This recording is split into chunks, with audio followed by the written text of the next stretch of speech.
Square, that's the payment company started by the founder of Twitter, Jack Dorsey. They're in talks to buy Jay-Z's Tidal. This is a new report.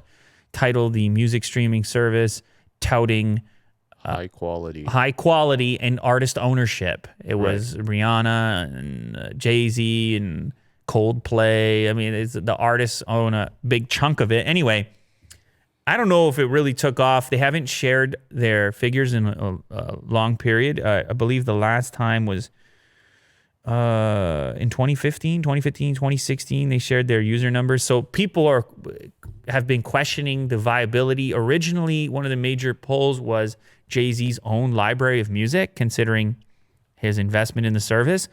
However, about a year ago, he made his catalog available again on Spotify. And then that led people to question, wait a sec, are we at the tail end of Tidal here? Well, anyway, Dorsey is apparently pals with Jay-Z. He's been spotted a couple different occasions, Jay-Z and Beyonce, including recently in Hawaii, and also Sean Penn was pictured with them. Oh. Whatever that means. Yeah. They're pals too, I guess. Yeah.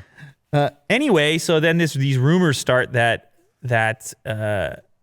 maybe Dorsey's interested in Tidal and wanting to diversify the Square brand and turn into a series of companies under that brand.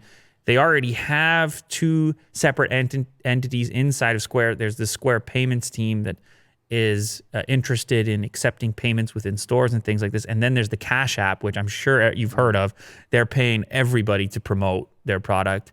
You're hearing Cash App ads inside of songs. I was listening to that song. Oh, really? Well, the song, am I crazy? Is it, or it's not, it can't be a coincidence that I think Roddy Ricch has a multitude of tracks saying Cash App in it, and I can't imagine that's free for Cash App. I don't know, man. Could be. Am I crazy right now? I mean, let's fact check this. Cash App Roddy Ricch. Why does Roddy Ricch say Cash App in a lot of his music? Is it a sponsorship like Post Malone and Bud Light? Yeah, so I'm not the only one who's noticed this. I don't... This is where the disclosure stuff gets really weird, and rap music, and I mean, you have tons of guys talking about their shoe sponsorships, and they don't... So I don't know. But either way, Cash App has been promoting itself like crazy and presumably adding a tremendous number of users. But inside of Square, they're kind of run a little bit separately. So then you figure out, well, how would you merge Tidal in there? Could you get recurring payments for the subscriptions? Is that interesting? Or it's hard to see the crossover, but could it be like management? Everybody who is in a position like Dorsey is looking for ways to distribute their risk, to be involved in a number of businesses. Yeah, he seems like the guy. He's another one of the guys. He's another one of those guys. So maybe that's all it is it's just trying to do something with the streaming service.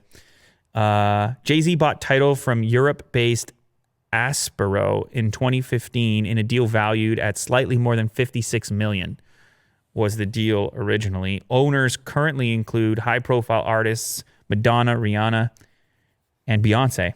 That kind of makes sense.